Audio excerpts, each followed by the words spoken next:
नमस्ते, आप सभी का स्वागत है आज के इस कार्यक्रम में और आज हम वर्तमान राजनीतिक परिस्थितियों का आकलन करेंगे और हमारे साथ हैं ओंकार चौधरी जी, आपका स्वागत है ओंकार जी। नमस्कार, सभी को नमस्कार।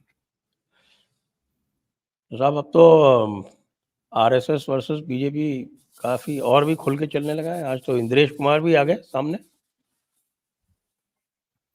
क्या कहा जाए और इंद्रेश कुमार के बारे में तो कौन नहीं जानता है कि उनकी रीति, नीति, उनकी क्या विचारधारा है। आरएसएस में रहते हुए भी वो चाहते हैं कि साहब इफ्तार पार्टी और इस तरह की चीज़ें जो हैं वो ऑर्गेनाइज़ की जाएँ और किस तरीके से उनका कहाँ मन लगता रहा है, ये भी हम सब परिचित हैं। अब ऐसे समय जबकि तीसरी बार केंद्र में भारतीय जनता पार्टी की सरकार बन गई है, नरेंद्र मोदी प्रधानमंत्री बन गए हैं और जिस समय वो विदेश यात्रा पर है, G7 समिट में भाग लेने के लिए इटली में है, उस समय इस तरह की बयानबाजी सामने आना ये बेहद अनफॉर्चुनेट है।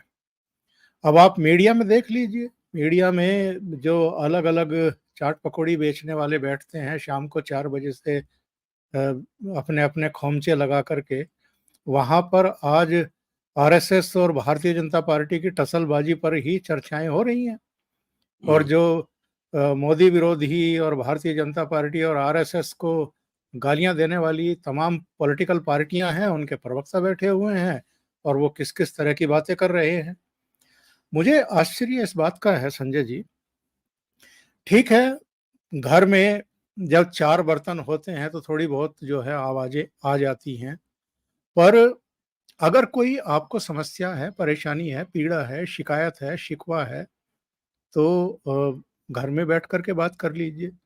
बाहर बालकनी में निकल कर के पूरे मोहल्ले में जो है ऊँची-ऊँची आवाज़ में बात करना या माइक पर आकर के तमाम तरह की शिकवे शिकायतें करना, इस तरह की बातें करना, मुझे तो याद आ नहीं रहा कि 2009 से पहले किसी संघ प्रमुख ने सार्वजनिक तौर पर कार्यक्रमों में भाग लेकर के और इस तरह की टीका टिप्पणियाँ की हों। 2009 से मोहन भागवत संघ प्रमुख हैं, 15 साल हो गए उनको और ये कोई ऐसा मौका छोड़ते नहीं हैं जब मीडिया में सुर्खियाँ ना बटोरें।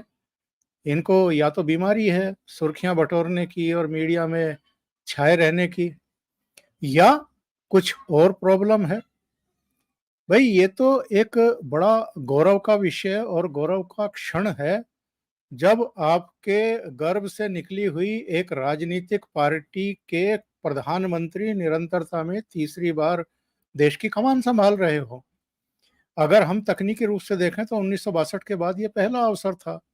तो एक बजाय इसके कि एक गर्व की अनुभूति होती और उसी तरह की प्रतिक्रियाएं इन लोगों की तरफ से आती, ये तमाम तरह की जो है खामियां, कमियां, अहंकार, मणिपुर जल रहा है, 1 साल से इंतजार कर रहा है और प्रभु राम जो हैं इनसे नाराज थे इसलिए इनको 240-41 पर रोक दिया। इस तरह की बातें करना, अटल जी के समय भी मुझे याद नहीं पड़ता कि भारतीय जनता पार्टी ने इतना बेहतर परफॉर्मेंस किया हो जितना नरेंद्र मोदी के नेतृत्व में 2014, 2019 और 2024 में किया है। 10 साल की एंटी इनकम्बेंसी है, इससे आप इनकार नहीं कर सकते हैं। इसके अलावा विपक्ष का तमाम तरह का दुष्प्रचार, संविधान बदल देंगे, आरक्षण छीन लेंगे, जातीयता का सवाल खड़ा किया गया। जो हिंदू एकजुट दिखाई दे रहा था राम मंदिर के प्राण प्रतिष्ठा समारोह से, उसमें जो है इन्होंने बंटवारा किया। एक पूरा नियोजित तरीके से वो एक प्रचार किया गया और राहुल गांधी तो एक नकली संविधान की कॉपी लेकर के घूमते रहे। मैंने तो आज तक ये लाल कलर में के जिल्द वाला संविधान देखा नहीं। ये कहाँ से जो है कि किसी चाइनीज ने पकड़ा दिया या किसी वामपंथी ने पकड़ा दिया, तो उसको लेकर के जो है वो घूमते रहे और दुष्प्रचार करते रहे। तो बजाय इसके कि आप या तो चुप रहें या कोई अगर आपको परेशानी है तो आप अंदरूनी तौर पर जो है मैसेज भेज दीजिए। एक ले दे करके मुझे जेपी नड्डा का वो अनवांटेड सा बयान जो है याद आ रहा है, जो उन्होंने चुनाव के बीच में दे दिया था।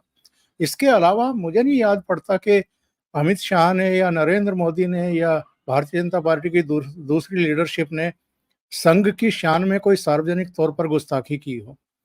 तो इस तरह की चीज़ें जो हैं, मुझे नहीं लगता कि ये, और ये ना भूलना चाहिए इनको, संघ प्रमुख को भी, और जितने भी ये दूसरे लोग जो हैं बयानबाजी कर रहे हैं इस समय, कि लोकसभा चुनाव ठीक है 5 साल में आता है, पर इस बार ये गठबंधन सरकार है। कई तरह के खतरे जो हैं वो तैर रहे हैं इस समय, और जो अतीत का इतिहास है नीतीश बाबू का या चंद्रबाबू नायडू का, आप 100% श्योर नहीं हो सकते वो 5 साल तक आपके साथ टिके ही रहेंगे। नंबर 2, केवल लोकसभा चुनाव थोड़ा होता है इस देश में। हर साल अलग-अलग राज्यों की विधानसभाओं के चुनाव भी होते हैं। इसी साल महाराष्ट्र में भी होना है, हरियाणा में भी होना है, झारखंड में भी होना है, सितंबर में जम्मू कश्मीर में भी होना है, जनवरी 2025 में दिल्ली में भी होना है। तो आप इतना अगर रायता फैला देंगे, इस तरह की चीज़ें अगर आप करेंगे, तो आप भारतीय जनता पार्टी का नफ़ा कर रहे हैं, नुकसान कर रहे हैं। तो ये भी इनको सोचना समझना चाहिए। जी, इसका एक वैसे दूसरा पहलू है, आपने इंगित किया कि जेपी नड्डा ने जिस प्रकार का बयान दिया, वो तो अवांछित था ही। लेकिन एक दूसरा इसका जो पहलू है, जिसकी संभवतः आपको भी थोड़ी बहुत जानकारी हो, मुझे तो है इसकी डीप जानकारी, कि ये जो संवाद का जो क्रम है, ये जो लगातार हुआ करता था, इसका एक स्ट्रक्चर बना हुआ था, एक स्ट्रक्चर था, उसी के लिए एक व्यक्ति संपर्क के लिए लगाया जाता था। पहले कृष्ण गोपाल जी को लगाया गया, आजकल अरुण कुमार जी हैं उसमें। लेकिन वह संपर्क आजकल होता नहीं है। तो जब आप संपर्क के रास्ते बंद कर देंगे, अच्छा ये बंद किसकी तरफ से हुआ? ये भारतीय जनता पार्टी की तरफ से ही इसमें जो है वो कमी आई है। और ये सब तब है जबकि पूरे संगठन में हर प्रदेश स्तर पर एक आरएसएस प्रचारक है, राष्ट्रीय स्तर पर आरएसएस प्रचारक कई सारे हैं। उसके बाद भी, बल्कि मुझे जानकारी है कि कृष्ण गोपाल जी ने व्यथित होके ये संपर्क का काम छोड़ा था। उन्होंने कहा मैं नहीं कर पाऊँगा। तो ताली साहब दोनों हाथों से बज रही है, एक तरफ से मत इंगित करें आप, ये दोनों हाथों से ताली बज रही है। ये जो है संवाद का क्रम जो बीच में ये टूटा है, व्यवधान आया है, इसीलिए आज ये प्रतिक्रिया देखने को मिल रही है। आरएसएस ने पहली बार चलते चुनाव में अपनी ओटीसीज़ रखी हैं नागपुर में इस बार। ऐसा क्यों हुआ? सदैव औपचारिक रूप से जो राष्ट्रीय अध्यक्ष होता था, वो नागपुर जाके और संघ की सहायता माँगता था।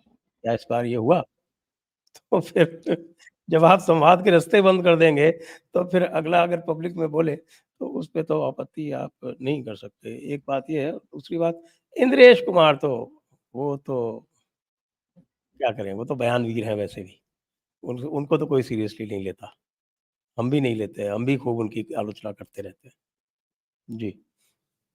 नहीं, मेरा केवल इतना इस पे आपत्ति है कि सार्वजनिक तौर पर उस एजेंडे को पल्लवित पोषित करने वाले बयानों से बचना चाहिए। सर शुरुआत तो जिस जेपी नड्डा ने की। जिसको नहीं, मणिपुर की मैं बात कर रहा हूँ। मणिपुर को लेकर के जिस तरीके से उनका बयान आया है, ये इसकी ज़रूरत नहीं थी। आप जानते हैं कि मणिपुर को लेकर के किस तरह की पॉलिटिक्स हुई है। एक पूरा संसद सत्र जो है वो डिस्ट्रॉय किया गया था। उसको चलने नहीं दिया गया था, और निशाने पर सीधे नरेंद्र मोदी थे। नरेंद्र मोदी का डायरेक्ट मणिपुर से क्या वास्ता हो सकता है? वो देश के प्रधानमंत्री हैं। वहाँ के मुख्यमंत्री के खिलाफ आप मोर्चा खोलें, वहाँ के शासन प्रशासन के खिलाफ बोलें, समझ में आता है। लेकिन आप केवल नरेंद्र मोदी को महिला विरोधी आप टैग लगा रहे हैं, क्योंकि आपको पता है कि 2019 में महिलाओं ने लगभग एक तरफा वोट किया था नरेंद्र मोदी के पक्ष में, भारतीय जनता पार्टी के पक्ष में। तो ये चीज़ें इस तरीके से सार्वजनिक तौर पर मोहन भागवत के द्वारा कहे जाना, मुझे वो थोड़ा पच नहीं रहा है। और विशेष सत्र अभी शुरू होने वाला है, जिसमें शपथ ग्रहण होने वाला है। इसके अलावा स्पीकर का भी चयन होने वाला है। ईश्वर उनको बुद्धि दे, सद्बुद्धि दे विपक्ष को, कि कम से कम जो नई लोकसभा गठित हुई है, उसमें किसी तरह का डे वन से ही इस तरह का कोई वितंडा ना खड़ा करें, बवाल ना करें। पर मुझे लगता नहीं है कि वो, क्योंकि जिस तरीके से तुरंत प्रेस कॉन्फ्रेंस बुलाकर के राहुल गांधी ने पेशबंदी शुरू कर दी, उससे तो लग रहा है कि इनका जो एग्रेशन है वो कहीं ज़्यादा रहेगा। और ठीक है, तमाम तरह की दिक्कतें हो सकती हैं, संवादहीनता भी हो सकती है जिसकी तरफ आप इशारा कर रहे हैं। मैं ये नहीं कहता कि बीजेपी में जितने बैठे हुए हैं सब दूध के धुले हुए हैं या उनसे कोई गलतियां हुई ही नहीं होंगी, पर परिवार के मुखिया के नाते सार्वजनिक तौर पर बयानबाजी से बचना चाहिए। और वैसे एक बात ये भी देखें कि अभी भी आप देख रहे हैं कि इस प्रकार की जो बातें चल रही हैं, तो कम्युनिकेशन का तो एक पूरा पैरालिसिस बीजेपी में पूरे चुनाव भर में देखने को मिला।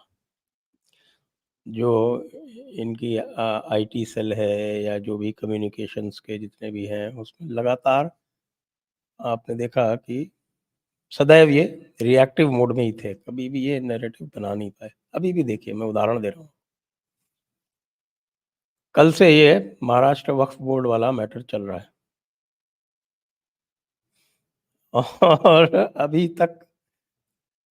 तक आईटी सेल चुप बैठा है। क्या कहेंगे आप इस प्रकार की, ये जो है आईटी लगता है सेल पर पूरी तो एक्चुअल में सवाल खड़े होते ही रहे हैं, और खाली आईटी सेल नहीं, जो इनका नॉर्मल कम्युनिकेशन है वो भी जो जिस स्पोक्स तरह पर्सन से है वो सब जिस है। तरह से मार खाई है, चुनाव के समय भी, चुनाव से पहले भी, और अब चुनाव खत्म हो गए तो भी हमें कांग्रेस वालों का और दूसरे दलों का जो आईटी सेल डिपार्टमेंट है या उनके जो प्रवक्ता हैं, जितने एग्रेसिव तरीके से वो बात कर रहे हैं, मीडिया में भी, मेन स्ट्रीम के मीडिया में भी, सोशल मीडिया में भी, वो एग्रेशन जो है, वो आक्रामकता भारतीय जनता पार्टी की तरफ से लगभग गायब है। तो जो चीज कही जा रही है कि भाई अगर कहीं आपके पेंच ढीले हैं तो आप उसे ठीक करें, बदलें, अगर कोई स्क्रू बदलना है तो उसको बदलें, तो वो चीजें तो करनी पड़ेगी। नहीं करेंगे तो फिर मार खाएंगे और बुरी तरह मार खाएंगे, क्योंकि इस पूरे चुनाव में संविधान को ही बदल देंगे, क्योंकि 400 सीटें, 400 सीटों का नारा दिया है। और बिल्कुल सही कहा है एकनाथ शिंदे ने, उनके बयान से आप असहमत नहीं हो सकते हैं। उन्होंने कहा कि साहब ये 400 की जो फिगर दी गई है, इससे एक हड़कंप मच गया, एक गलत मैसेज चला गया, और उसका खंडन करने में इन्होंने देर लगा दी।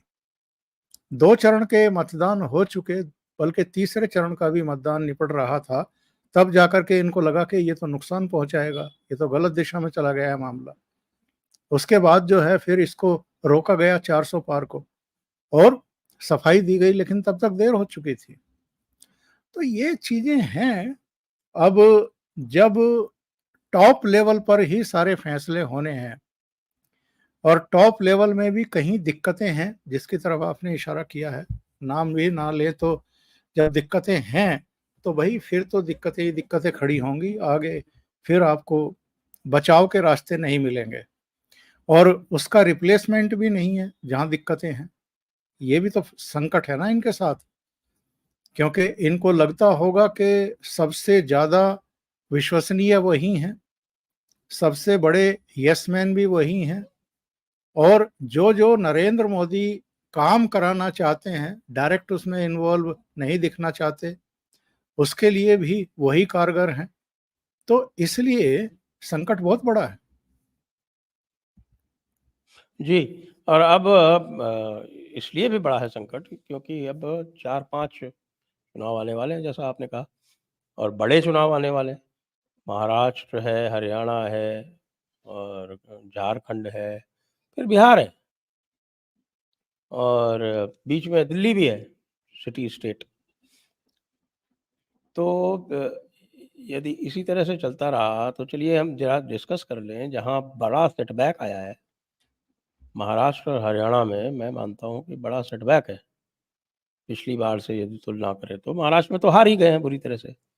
हरियाणा में बराबर हैं। ये अवश्य है कि जो भारतीय जनता पार्टी का जो वोट शेयर है वो लगभग 3% से अधिक है। लेकिन पिछली बार ये जो था 10% से भी अधिक इसमें डिफरेंस था। तो आप ये 2 स्टेट्स जो हैं इनको कैसे देखते हैं? महाराष्ट्र में जो कुछ हो रहा है, वो तो कन्फ्यूजन की पराकाष्ठा है।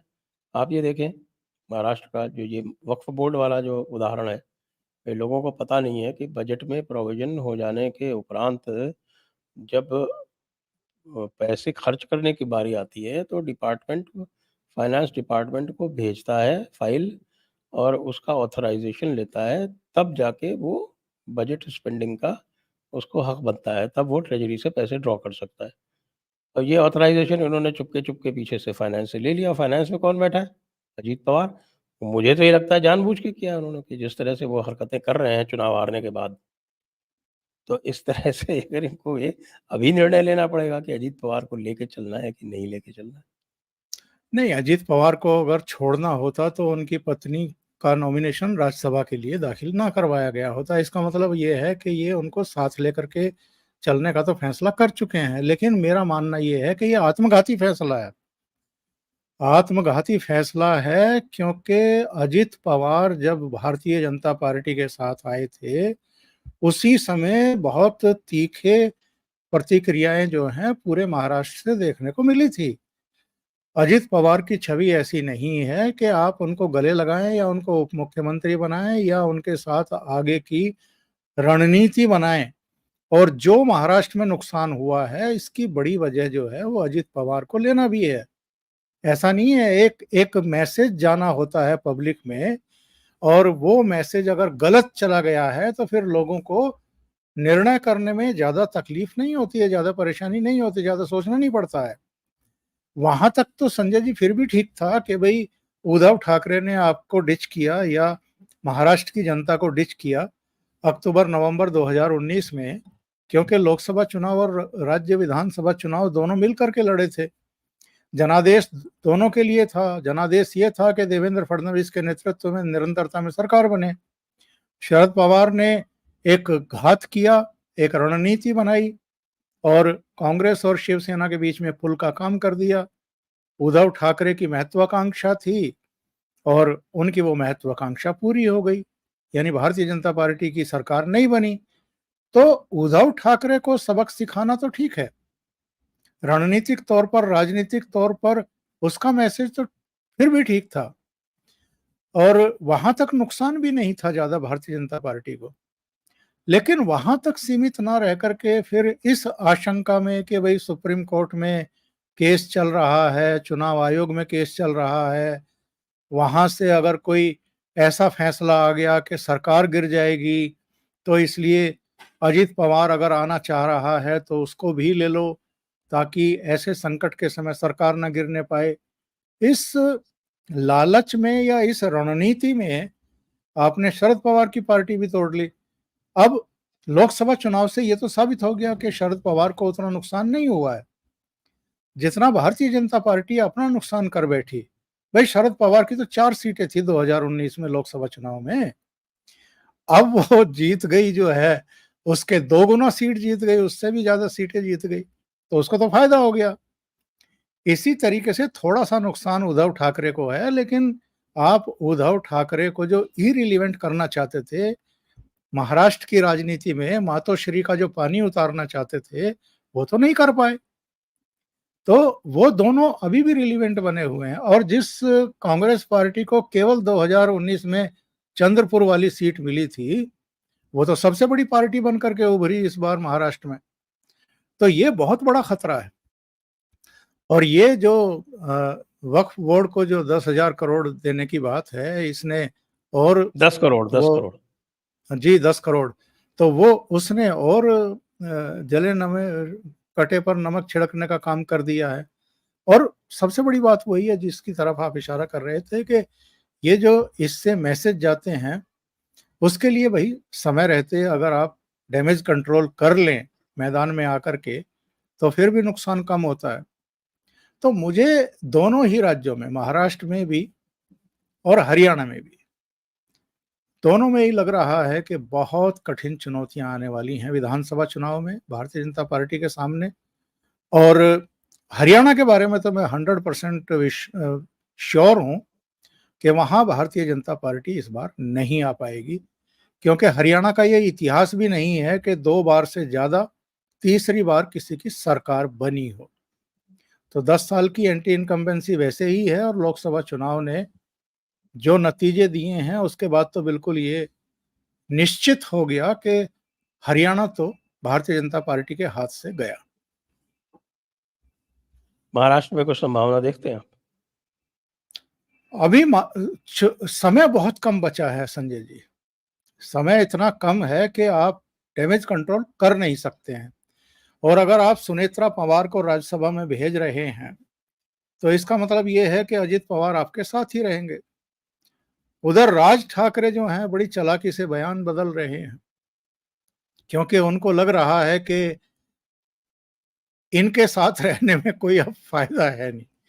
उन्होंने किसी सूत्र से ये कह दिया है, कहलवा दिया है कि वो 20 से 25 सीटों पर चुनाव लड़ेंगे अगर भारतीय जनता पार्टी साथ में रखना चाहती है।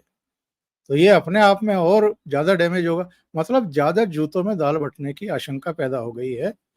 अब लोकसभा चुनाव में आपने अजित पवार को कह दिया कि आप 4 सीटों पर लड़ लो, वो तैयार भी हो गए। अब विधानसभा चुनाव में तो ऐसा नहीं होगा। विधानसभा चुनाव में तो उनकी तरफ से भी प्रेशर बिल्डअप किया जाएगा, एकनाथ शिंदे की तरफ से भी किया जाएगा। राज ठाकरे को साथ लेकर चलोगे तो वो भी ब्लैकमेलिंग की, बार्गेनिंग की मुद्रा में रहेंगे। तो भारतीय जनता पार्टी अब खुद कितनी सीटों पर लड़ेगी, और जिस तरह की परिस्थितियां हैं और जिस तरह का ये फार्मूला बन गया है महाराष्ट्र में, जिसके चलते 29 सीटें जीत गई महाविकास आघाड़ी या इंडिया अलायंस, जो भी आप कहिए, तो उसके बाद फिर आप देखिए कि क्या सिचुएशन बनने वाली है महाराष्ट्र में। बहुत चुनौतीपूर्ण है। ये आपको लगता है कि शिवसेना में भी कुछ रीथिंकिंग हो रही है? मैंने सुना था, भाऊ की एनालिसिस सुनी थी, तो वो ये कह रहे थे कि भई इनका 20% वोट शेयर हुआ करता था शिवसेना का। 19-20, 19-20 सदैव यही रहा, चाहे वो अलायंस में हो और चाहे बिना अलायंस के हो। और उसमें से जो शिंदे वाली शिवसेना ने जो लिया है वोट, वो लगभग 13% ले लिया है। तो इसका अर्थ ये हुआ कि शिवसेना का जो एक्चुअल वोट शेयर है वो उनको 7% ही मिला है। बाकी जो और जो 9% मिला है, कुल उनको 16.95 या 17% मिला है। तो वो जो 10% है वो कांग्रेस का वोट है, और कांग्रेस जो है अब एग्रेसिवली, क्योंकि वो 13 सीटें जीत गई है, इनको 9 सीटें ही मिली हैं जबकि ये 21 पे लड़े थे। कांग्रेस जो थी वो 17 पे ही लड़ी थी। उनका स्ट्राइक रेट बहुत बेटर है। तो कन्फ्यूजन उस तरफ भी कम नहीं है। क्या आपको लगता है कि शिवसेना और बीजेपी वापस मिल सकते हैं? देखिए, ये खबरें चली थी, कंफर्म नहीं हुई हैं, और ये कहा गया कि उद्धव ठाकरे रीथिंकिंग कर रहे हैं। और लेकिन जो कहते हैं ना कि चीजें इतनी ज्यादा आगे बढ़ चुकी हैं, इतना कुछ कहा जा चुका है। हालांकि राजनीति हमेशा संभावनाओं का खेल होती है, और जो ये कड़वाहट होती है, जो एक दूसरे के प्रति बयानबाजी होती है, ये भी इरिलीवेंट हो जाती है जब इस तरह के फैसले होते हैं। लेकिन सबसे बड़ी दिक्कत क्या आने वाली है, इस लोकसभा चुनाव में उद्धव ठाकरे के नेतृत्व वाली शिवसेना ने अगर इतनी सीटें जीती हैं तो इसकी वजह मुस्लिम वोट है। वो बहुत बड़ी संख्या में इनके कैंडिडेट को मिले हैं। भारतीय जनता पार्टी भी अच्छी तरीके से जानती है, उद्धव ठाकरे भी इसको समझ रहे हैं, और राज ठाकरे ने तो बयान ही दे दिया। और आज मैं कल का दिया हुआ बयान आज टीवी चैनलों पर चल रहा था, देवेंद्र फडणवीस का, उनका भी बयान देख रहा था कि साहब अब तो बस ये हो गया है कि जो हिंदू हृदय सम्राट बाला साहब ठाकरे हुआ करते थे, अब वो जनाब बाला साहब ठाकरे हो गए हैं। तो उनको जो है जनाब बाला साहब ठाकरे कह करके बुलाया जाने लगा है। और जिस तरह की बयानबाजी हुई है, उसने तो और भी ज्यादा जो है एक लकीर खींच दी है महाराष्ट्र के की राजनीति में एक तरीके से। अब जो फार्मूला लोकसभा चुनाव में अप्लाई हुआ है उद्धव ठाकरे के लिए, उद्धव ठाकरे के लिए ये भी तो एक धर्म संकट हो जाएगा कि अगर मैं इधर आता भी हूँ, तो किस कीमत पर आऊँ, कौन-सी सौदेबाजी करूँ, मुझे क्या मिलेगा, क्या नुकसान होगा? ये सारी चीज़ें देखने वाली बात होंगी। पर ये भी अगेन मैं कहूँगा कि इतना आसान नहीं है कि ये बस पलक झपकते ही हो जाएगा। इसमें बहुत सारे लेकिन, किंतु, परंतु। जी, क्योंकि देखिए, जहाँ तक लोकसभा का प्रश्न है, तो लोकसभा में किसी का कोई स्टेक नहीं है इसमें, बीजेपी के अलावा और किसी का कोई स्टेक नहीं था, क्योंकि इनमें से किसी को भी वहाँ प्रधानमंत्री बनना नहीं था। कांग्रेस का ज़रूर था थोड़ा बहुत। अब जब विधानसभा के चुनाव होंगे, हर पार्टी का स्टेक है उसमें। और उद्धव का तो है ही, उद्धव तो बिना सीएम के तो कहीं चलते ही नहीं। तो अब सीएमशिप उनको कांग्रेस दे देगी, ऐसा तो मुझे लगता ही नहीं है। कांग्रेस तो बहुत ही शातिर और सयानी पार्टी है। हुँ, हुँ। तो अब क्या ये नाना पटोले को प्रोजेक्ट करके चलेंगे कांग्रेस वाले? नाना पटोले को प्रोजेक्ट करके चलेंगे तो दूसरी समस्याएँ पैदा होने वाली हैं फिर तो। और आपको ध्यान है कि ऐसे समय पे ये आपस में ही एक-दूसरे की सीटें काटते हैं। ख़ास तौर से शिवसेना का तो ये पुराना इतिहास है कि वो जितनी सीटें खुद की जीतने का प्रयास करती है, उतना ही दूसरों के काटने का प्रयास करती है। आपको ध्यान होगा कि 1999 का जो ये चुनाव हारे थे, ये इसीलिए हारे थे क्योंकि बाला साहब ने ये कह दिया था कि जिसकी सीटें ज़्यादा आएँगी, वो मुख्यमंत्री बनेगा। तो शिव सैनिक जो हैं वो इनकी सीटें काटने में लग गए, फिर प्रतिक्रिया से वो बीजेपी वाले शिवसेना की काटने में लग गए। पता चला कि उसके कारण वो कोई 8-10 सीटें कम रह गई उनकी। आपको ध्यान है ना 1999 में क्या हुआ था? 99 का भी, 2004 का भी। 2004 में तो अगर मैं गलत नहीं हूँ, तो एनसीपी की ज़्यादा सीटें आई थी। 1 हुँ, सीट ज़्यादा आई थी, कांग्रेस की 1 सीट कम थी। और कांग्रेस चूँकि बहुत श्रूड तरीके से काम करती है और घाघ भी है, तो उस समय अगर एनसीपी का कोई मुख्यमंत्री बनता तो वो दावेदारी ज़ाहिर है अजित पवार की ही बनती थी। लेकिन हुँ। शायद शरद पवार भी नहीं चाहते थे कि अजित पवार का इतना बड़ा कद हो जाए कि आगे चल कर के अपनी बेटी को जो वो मुख्यमंत्री बनाने का सपना देख रहे हैं बरसों से, उस पर भी एक प्रश्न चिन्ह खड़ा हो जाए या आगे चल कर के उसकी संभावना खत्म हो जाए। क्योंकि मुख्यमंत्री मुख्यमंत्री होता है और अजीत पवार जैसा व्यक्ति अगर मुख्यमंत्री बन जाए तो फिर वो जो कि मतलब पूरे महाराष्ट्र की पॉलिटिक्स में अकेली ऐसी शख्सियत है जो सुबह 6 बजे 7 बजे से अपने कार्यकर्ताओं के लिए उपलब्ध होता है। तो इतना ज़्यादा परिश्रमी किसी दूसरी पार्टी में भी कोई नेता आपको देखने को वहाँ नहीं मिलेगा, जिस तरह का अजित पवार है। तो अजित पवार को वो मौका उस समय मिल जाता, तो स्थितियाँ ही बदल जाती। लेकिन कांग्रेस ने 1 सीट एनसीपी की ज़्यादा आने के बावजूद मुख्यमंत्री अपना ही बनाया था। तो आप सही कह रहे हैं, जो ये विधानसभा के चुनाव में लीडरशिप को और मुख्यमंत्री चेहरे को लेकर के टसलबाजी होगी और तगड़ी होगी। पर इतना शाणापन तो ये लोग दिखाएँगे ही और जानते भी हैं, राजनीति करना जानते हैं, कि किसी भी पार्टी के किसी भी नेता को चेहरे के तौर पर प्रोजेक्ट करके ना बढ़ा जाए आगे और कह दिया जाए कि भई देखेंगे, जब नतीजे आएँगे तो लीडर तो तय कर लेंगे। हमारे पास लीडर्स की तो कोई कमी ही नहीं है। लीडर्स ही ज़्यादा हैं, कार्यकर्ता तो अब कम बचे हैं। तो तो उस तरीके से ये लोग जो है जाएँगे चुनाव में। तो ब तो बड़ा मुश्किल हो जाएगा फिर महाराष्ट्र लूज़ करने के बाद। और ये सारा हुआ इसीलिए कि जो इन्होंने ये मेरा तो आपसे पूरी सहमति है कि ये अजीत पवार वाले प्रकरण से ही इनकी स्थिति खराब हुई है, वरना तो शिवसेना की तो स्थिति वैसे ही उन्होंने अपनी उद्धव ठाकरे के मुख्यमंत्री काल में जिस तरह की सरकार चली है, उससे तो लोग निराश ही थे। लेकिन ये अजीत पवार बिल्कुल, वाले मामले से शरद पवार को सिम्पैथी मिल गई और ये सारा मामला गड़बड़ हो गया। यद्यपि ऐसा लग नहीं रहा था, लेकिन अंदर ही अंदर कई बार जो चीज़ें चलती हैं, वो ऊपर दिखाई नहीं पड़ती हैं। बिल्कुल। देखिए अजीत पवार की छवि ठीक नहीं है ना। अजीत पवार की भई और छवि भी किसने बिगाड़ी थी और बनाई थी? अ, भारतीय जनता पार्टी के नेतृत्व ने ही बनाई थी। इनकी सभाओं में अजित पवार पर ज़्यादा हमले किए जाते थे। देवेंद्र फडणवीस चक्की पीसिंग इस तरह की लैंग्वेज का इस्तेमाल करते थे अजित पवार के लिए, और फिर उसी अजित पवार को आप ले भी आए। वो जो वॉशिंग मशीन की आजकल चर्चा होती है विरोधियों के द्वारा, उस वॉशिंग मशीन में जो है उनको डाल करके आपने पवित्र भी कर लिया। तो ये चीज़ें ठीक है, आपने कर ली, लेकिन इसके मैसेज बहुत खराब जाते हैं पब्लिक में।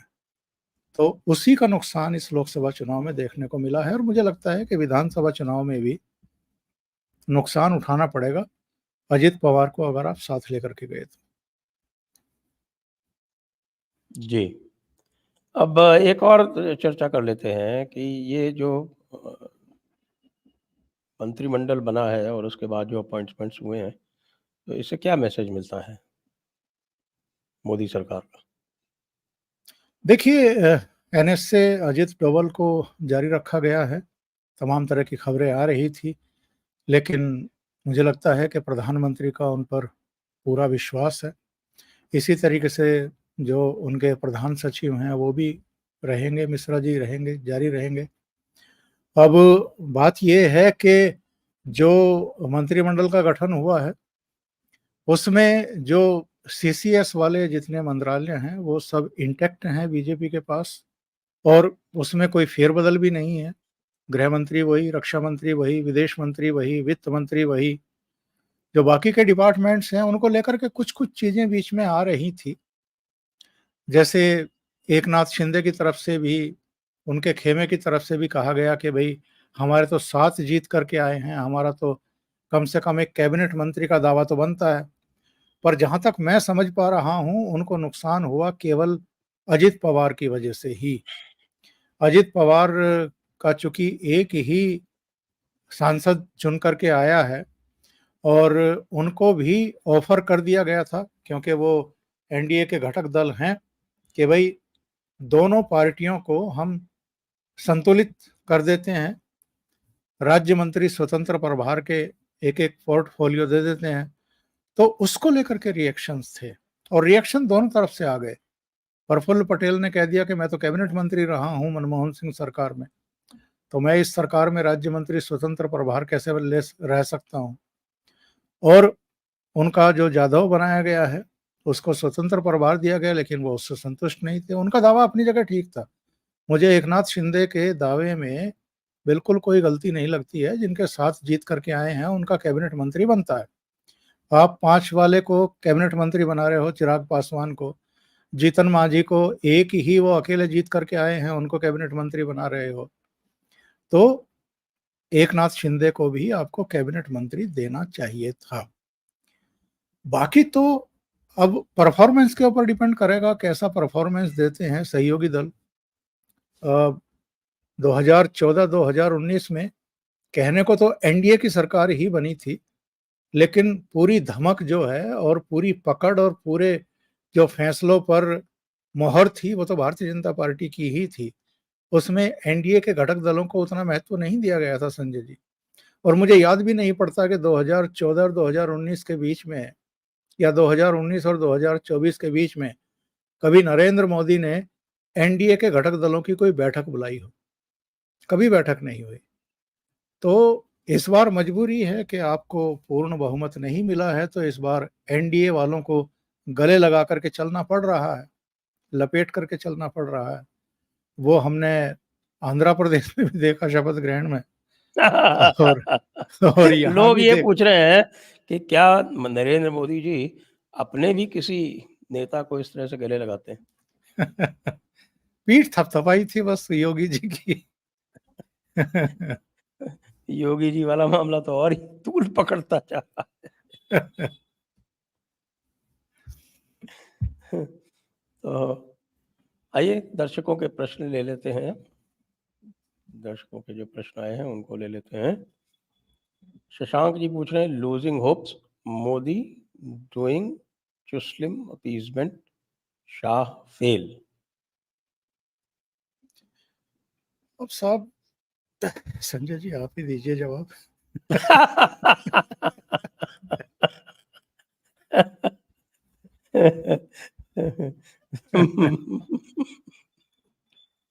इसका कोई जवाब है नहीं वैसे सही पूछा जाए तो क्योंकि इसका जवाब तो भारतीय जनता पार्टी को देना चाहिए कि लोग ऐसा क्यों सोच रहे हैं, ऐसा क्यों कह रहे हैं। लेकिन उनकी तरफ से तो कुछ आ ही नहीं रहा है। इतना आज एक नया नैरेटिव चला, आपने देखा हो पता नहीं, जी। ये भी आईटी सेल की तरफ से चलाया गया। इस तरह के काम करते हैं ये साहब, मोदी और शाह और राजनाथ सिंह और इन्होंने बैठ के तय किया कि 240 आई है तो इसलिए हम सरकार नहीं बनाएंगे, और उसके बाद फिर पूरा जो वो चाणक्य नीति टाइप करा के, और ये चाणक्य नीति है, ऐसे है वैसे है, ये सब ये इस तरह की बेवकूफियां करने में ये बीजेपी आईटी सेल लगा रहता है, और जो ढंग के काम जो करने हैं वो नहीं करता।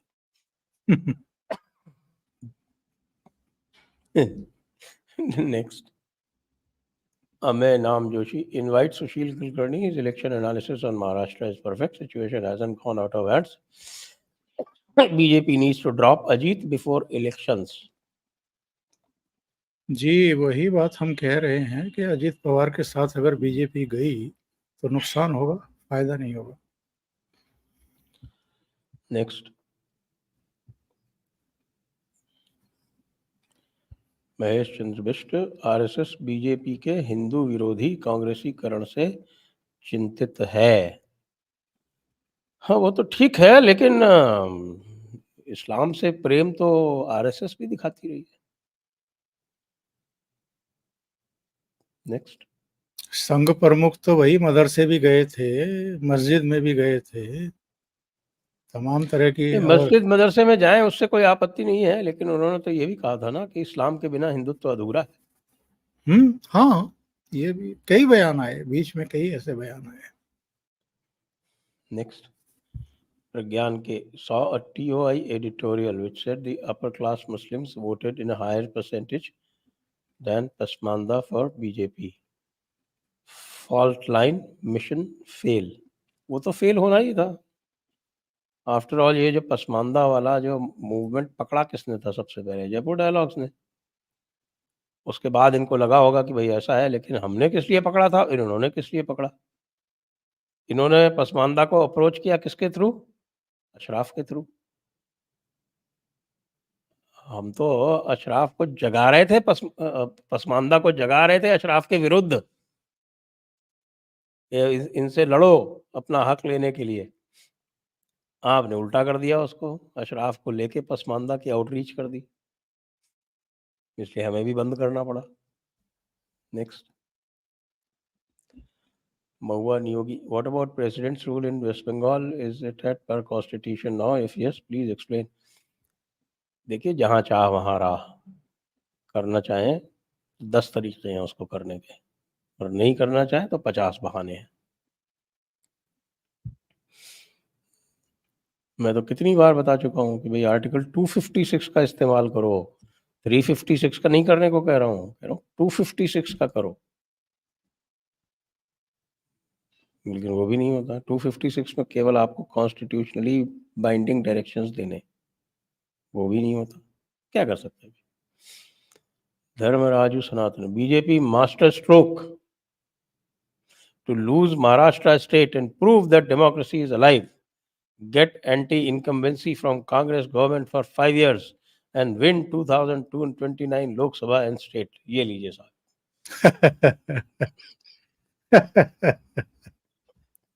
ठीक है, वैसे भी लूज ही कर रहे हैं। मुझे तो लगता नहीं कि महाराष्ट्र में सरकार बनेगी इस बार। कोई चमत्कार ही हो जाए तो अलग बात है। Mihir, BJP no chance in Maharashtra. I voted for BJP in Lok Sabha, but voting Shiv Sena in state because of mess these people have created. Same thing happening across Maharashtra. ये लीजिए, आ गया आपको डायरेक्ट फीडबैक। जी जी बिल्कुल। Next, Parashuram, dear Sanjay sir, you are one of the most hardworking and resilient person I have seen in my life. Thank you, sir. Kudos to you and your team. Please tell us more about how will the woke bureaucrats hamper the Sanatan narrative. वो bureaucrat की ज़रूरत नहीं है भाई, bureaucrat होना पर्याप्त है। वो होने की आवश्यकता ही नहीं है। तो हमेशा पॉलिटिकली करेक्ट रहते हैं वो। Next, Aditya P. Singh. The BJP's main problem is that they don't listen to Karyakarta. No response on the Waqf board, temple tax free, fake news, paper leak. No support to Karyakarta. Nothing done for the middle class. जी ओंकार जी। नहीं, इसमें कुछ भी गलत नहीं है जो इन्होंने कारण गिनाए हैं, और कार्यकर्ताओं की तो वहाँ उपेक्षा होती रही है, केवल यूज किया जाता है। कार्यकर्ताओं की तो उस तरीके से पीठ भी शायद ही थपथपाई जाती हो जैसे योगी आदित्यनाथ की थपथपा दी गई। वो तो योगी तो आदित्यनाथ ने अपना रौद्र रूप दिखाया था एक दिन पहले। तो कार्यकर्ता तो निराश हैं, और ये बात भी देखिए, हम कहें ना कहें अपने शो में, पर ये बात तो सही है, बहुत सारे मामलों में भारतीय जनता पार्टी का कांग्रेसीकरण हो रहा है, वो तो सबको दिखाई दे रहा है, और उसका खामियाजा धीरे धीरे भुगतना पड़ेगा इनको। इस चुनाव में भी भुगतना पड़ा है, वरना किसको लग रहा था कि वो बहुमत से पहले रुक जाएगी, बहुमत से ऊपर जाएगी, ये तो सभी को लग रहा था। तो कुछ ना कुछ तो कमियां हैं भाई, ये तो स्वीकार करके चलना पड़ेगा। जी Srinivas, if BJP loses coming state elections, will it impact NDA stability? Looks like they are going to lose all states. They should listen to you for any chance. देखिए, मैं एक बात कहना चाहता हूँ यहाँ पे, ये चुनाव में हार जीत लगी रहती है, और स्टेट्स में तो ये चलेगा। आप ये मान करके नहीं चल सकते हैं कि साहब हर स्टेट का चुनाव भारतीय जनता पार्टी जीतेगी, या हर स्टेट का चुनाव जो है, जो क्षेत्रीय दल वहां पर हैं या कांग्रेस है, वो जीतेगी ही जीतेगी। राज्यों के जो चुनाव होते हैं वो अलग तरीके के, अलग मुद्दों को लेकर के, लीडरशिप को लेकर के, प्रत्याशियों के चयन को लेकर के, मुद्दों को कितना एड्रेस किया गया है, उन सब चीजों को लेकर के होता है। और बहुत लंबे समय तक किसी एक नेता का जादू नहीं चल सकता, हर स्टेट में भी नहीं चल सकता। कहीं कहीं वो डूबते हुए को उबार सकते हैं, लेकिन हमेशा ही उबारेंगे ये हमें नहीं सोचना चाहिए। इसलिए ये अप एंड डाउन रहेंगे, और एनडीए की प्रासंगिकता अब बनी रहेगी। ये तो कई जो विश्लेषक हैं वो ऑलरेडी कह चुके हैं, और हमारा भी ये मानना है कि एनडीए और खास तौर से भारतीय जनता पार्टी अब मजबूत स्थिति में है। ये तो हमें मान करके चलना पड़ेगा। अप एंड डाउन होंगे, ये भी हमें मान करके चलना पड़ेगा। जी जी है, जो सो रहा हो उसे उठाया जा सकता है, पर जो सोने का नाटक कर रहा हो उसे आप कैसे उठाओगे? यही हाल बीजेपी का है। यही है, बीजेपी सपोर्टर्स काफ़ी निराश हैं और ये उचित भी है, क्योंकि बीजेपी जो है वो अपने सपोर्टर्स के साथ ही न्याय नहीं करती है, अपने सपोर्टर्स को ही नकारती है वो। और जो कोई भी थोड़ी बहुत भी बात कर दे तो आईटी सेल उसके पीछे ही पड़ जाता है। 303 rider. Next, master stroke to lose at Haryana and Maharashtra like Karnataka to show real face of Congress. वो जेठालाल जी, वाह। ये क्या है? नेक्स्ट, विशाल बैनर्जी, वक्फ को हटाए हटाए खुद वक्फ को सपोर्ट कर गए। वाह मोदी जी वाह। ये मैं एक्सप्लेन कर चुका हूँ आपको, ये अजीत पवार की बदमाशी है, और उसके बाद भी इन्होंने सुनेत्रा को टिकट दे दिया अनकॉन्टेस्टेड। ये क्या कहें इसको, क्या कह सकते हैं? Srinivas MS, why is Modi so obsessed to show that if he won 400 par by going overboard to show continuity? Shouldn't they course correct with humility, starting with replacing poor performers in cabinet? जी ओंकार जी। अभी तो सरकार बनी ही है, अभी cabinet के बारे में तो कोई टिप्पणी क्या करें, पर हाँ, जो नारा दिया गया था वो तो उल्टा पड़ गया। उसके रॉन्ग मैसेज चले गए और कुछ सपोर्टर्स भी जो हैं वो अपने वीडियो बना करके तमाम तरह के कयास लगाने उन्होंने शुरू कर दिए कि 400 आ गई तो ये संविधान संशोधन कर देंगे, वो कर देंगे और ऐसा कर देंगे और वैसा कर देंगे। तो यूनाइट हो गई ना वो सारी ताकतें। मुस्लिम्स भी पूरी तरीके से यूनाइट हो गए, क्योंकि ये तमाम तरह की बातें उस समय बढ़ चढ़ करके की गई ना, कि जो आपका वर्सेस प्लेसेस एक्ट है या वक्फ बोर्ड है, इन सबको तो खत्म ही कर दिया जाएगा और बहुत सारी चीजें कर दी जाएंगी। तो उनको लगा कि ये तो अस्तित्व पर अब संकट खड़ा हो गया है, तो इसलिए रोकिए किसी तरीके से। तो एक रणनीति ऐसी बनाई गई, और जिन्होंने भी बनाई है मैं तो उनकी भी प्रशंसा ही करूंगा, जिन्होंने भगवान राम के मंदिर की प्राण प्रतिष्ठा से एकजुट हुए हिंदुओं को जातियों में बांटने का काम किया और रणनीति बनाई, और जिस तरह का प्रचार किया गया, तो वो भी उनकी विपक्ष की दृष्टि से देखें तो वो कामयाब हो गए। तो इसका नुकसान उठाना पड़ा भारतीय जनता पार्टी को।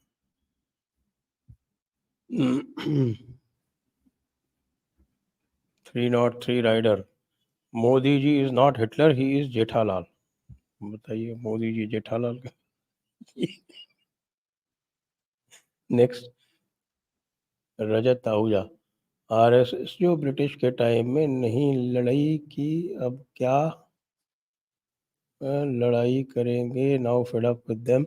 आपको इतिहास नहीं पता है संभवतः आरएसएस का। आरएसएस की जो ऑर्गेनाइजेशन था वो ब्रिटिश टाइम पे बिल्कुल अलग तरह का था।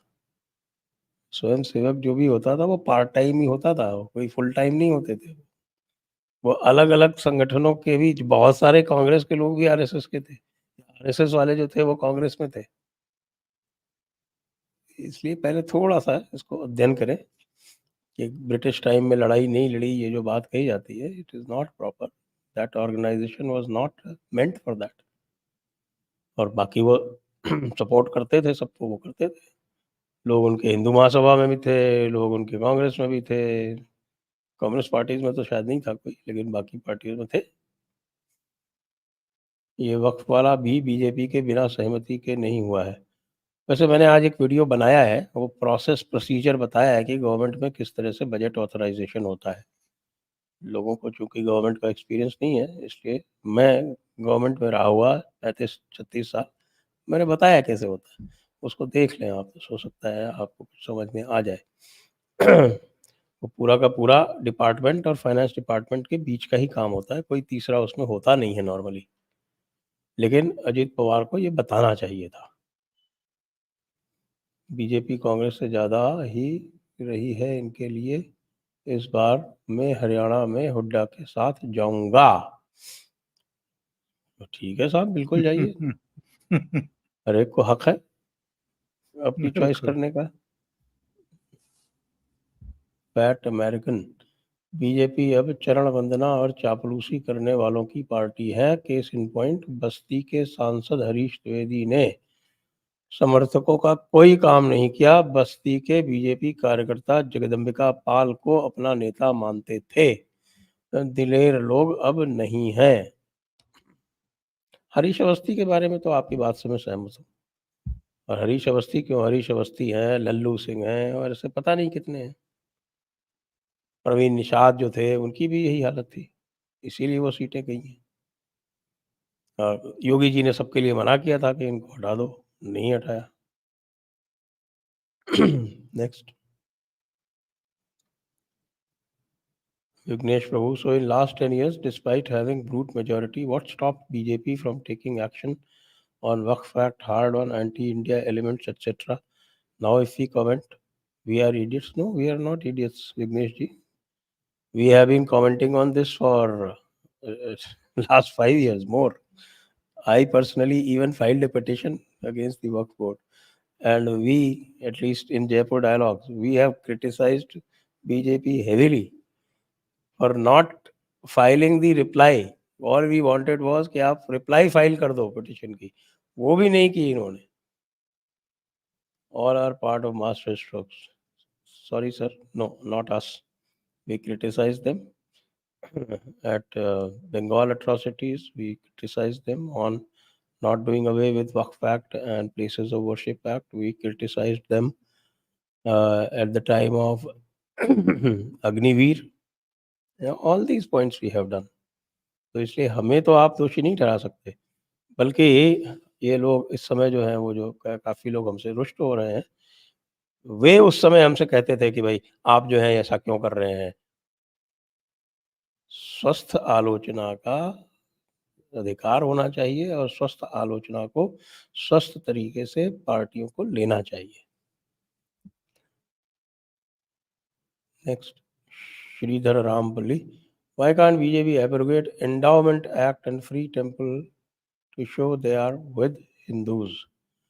एंडाउमेंट एक्ट्स अलग-अलग स्टेट के अलग-अलग एक्ट्स हैं श्रीधर जी। जिस एंडाउमेंट एक्ट की हम बात कर रहे हैं वो तमिलनाडु का।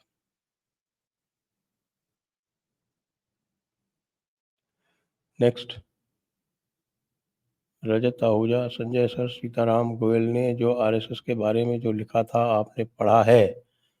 क्या ये हाँ, पढ़ा है। न केवल पढ़ा है, इसके ऊपर डिस्कस किया है। रजत जी, हमने तो सीताराम गोयल जी के ऊपर पूरी सीरीज़ की है। वो जिसमें आरएसएस का एक अलग से चैप्टर है, अलग से एक पूरा एपिसोड है। और ये हमने कोनराड एल्स्ट और शंकर शरण जी के साथ किया है। Next, speculate on biggest surprises for Modi 3.0। ये बताइए ओंकार जी,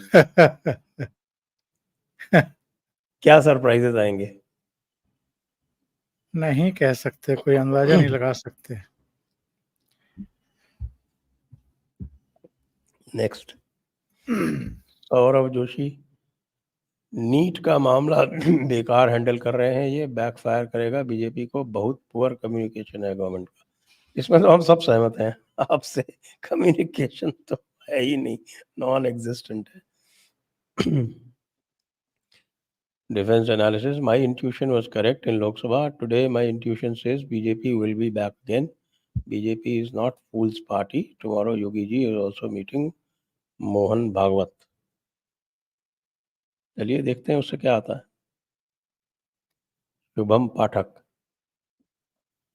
these supporters are pathetic. Move on. Don't get stuck in fortune. Sanjay ji, put some senses in these people. हम रिस्पॉन्ड तो कर ही रहे हैं ना, हम कोई लड़ाई थोड़ी करेंगे हमारे सपोर्टर से। शुभम जी, धीरे धीरे थोड़ा ठीक है, नॉर्मलाइज होंगी चीजें।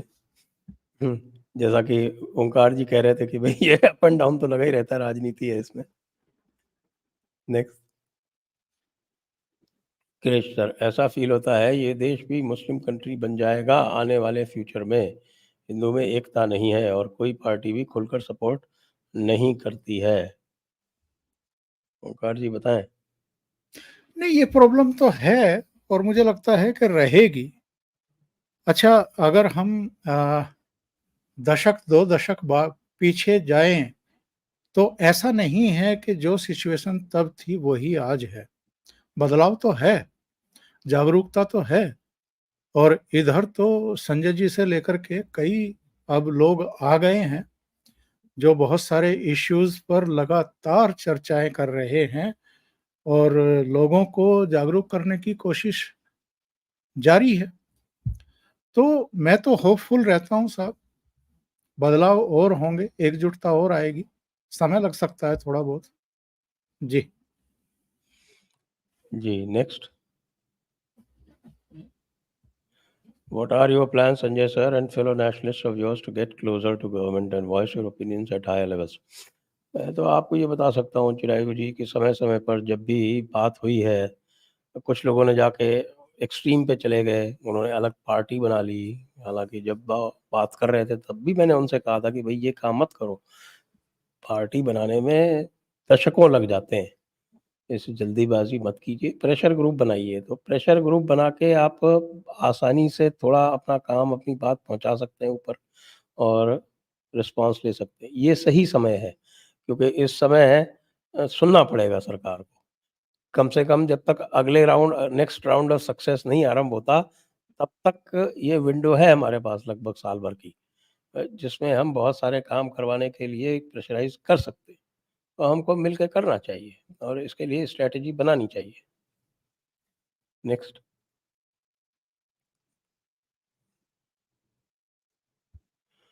धर्मराजू सनातना, opposition latching on failure of Ram temple to fetch seats of BJP need to counter. 1. Odisha, Telangana, Andhra Pradesh via NDA because of Vishnuji, Jagannath and Venkata. अरे तो मैं तो जय श्री कृष्ण कहना शुरू कर दिया आजकल। जय जगन्नाथ बोलिए, जगन्नाथ ने बचाया बीजेपी को। बीजेपी को बचाया ही जगन्नाथ ने और बालाजी ने। Next. Vignesh Prabhu, sir, I was telling that people who are doing healthy criticism against them are now being branded as not good people. Vighnesh ji, ये तो प्रॉब्लम रही है बीजेपी की। जैसे जब मैं आरएसएस की समालोचना कर रहा था, when I was doing analysis of RSS, वो आरएसएस वाले रूठ गए बहुत बुरी तरह से। Why are you criticising RSS? क्योंकि भाई करेंगे, विश्लेषण करना हमारा काम है। Then when we criticising BJP तो लोग से नाराज हो गए। तो ऐसा सभी के साथ हो रहा है और ये जो है ये पूरी फेलियर है, ये कम्युनिकेशन फेलियर है। That means the communication team of BJP is insecure और उनको ये ध्यान होना चाहिए कि जो कांग्रेस सपोर्टर्स हैं और जो बीजेपी सपोर्टर्स हैं उनकी प्रकृति में अंतर है और सनातन धर्म में फ्रीडम ऑफ स्पीच होती है और पूरी तरह होती है, ऑनर की जाती है। कांग्रेस तो एब्राहमिक पार्टी है, उसमें तो फतवा चलता है। तो उससे कहे कि साहब कांग्रेस वाले जो हैं वो क्रिटिसाइज नहीं करते, चाटुकार हैं, तो हम भी हो जाएं, तो फिर आप में और उनमें अंतर क्या रहेगा? कांग्रेस में और बीजेपी में अंतर रहना चाहिए, ये बीजेपी को समझना चाहिए। Next, Mehar Ashok Chavan got joined BJP, got RS seat, and then BJP lost Nanded, which it won in 2019. ये इंटरनल सर्वे एमएचके एंड स्ट्रेटजी देखनी चाहिए। कार्यकर्ता से तो पूछते ही नहीं ना सर। ओंकार जी क्या कहते हैं? नहीं, वो मैं पहले भी कह चुका कि कार्यकर्ताओं में नाराजगी है, निराशा है। उसको रिपीट करने की जरूरत नहीं है। कार्यकर्ताओं की उपेक्षा हुई है और चर्चा लंबी हो जाएगी। मैं वो छेड़ना भी नहीं चाहता था इस प्रोग्राम में, कभी कोई फिर चर्चा करेंगे। वरना नवीन जिंदल जो है वो 2-3 दिन पहले आते हैं और उनको कुरुक्षेत्र से टिकट मिल जाता है बीजेपी का। किस बेस पर? जो आपके कुरुक्षेत्र में ऑलरेडी काम कर रहे हैं या उस क्षेत्र से ताल्लुक रखते हैं, उनको क्यों नहीं टिकट दिया जाता है? नवीन जिंदल को इसलिए कि उनकी माताजी देश की सबसे अमीर महिलाओं में से एक हैं और उनके पास पैसे की कोई कमी नहीं है। ठीक है, वो कांग्रेस के टिकट पर वहां से मेंबर ऑफ पार्लियामेंट रहे हैं, इसमें भी दो राय नहीं है, पर इससे गलत मैसेज जाता है। थैंक गॉड कि वो जीत गए कुरुक्षेत्र की सीट, वरना हार जाते तो तब देखते criticism. Ji. Next, शिरायु Ojha, local kabaddi competitions in Sydney used to be Indian events. Now they openly have hundreds of Khalistani flags. This termite needs to be dealt with. Yes, it needs to be dealt with strongly. Next, Chirayu Oja, if you assume that reservation was the reason for seat loss, then it means anti-reservation votes were high in 246. No, it's not like that. It's a failure of communication, nothing else. Next, कृष, अभी BJP की सरकार है, उसके बाद भी social media पर control नहीं है। अगर कांग्रेस की सरकार आ गई होती, सारे राइट विंग वाले के चैनल को डिलीट करा देगी, उसके बाद वापस आना भी मुश्किल हो जाएगा। ये सब इतना ममता जी नहीं करा पाई अपने बंगाल से, हाँ, इतना कर्नाटक से आसान नहीं करा नहीं पाई कांग्रेस, तमिलनाडु इतना में भी है चैनल। इतना आसान नहीं होता है जितना आप समझ रहे हैं। जी, तो इसी के साथ आज का कार्यक्रम यहीं पर समाप्त करेंगे। आप सभी को बहुत-बहुत धन्यवाद, ओंकार जी को भी बहुत-बहुत धन्यवाद। जय हिंद, जय भारत, वंदे मातरम। वंदे मातरम।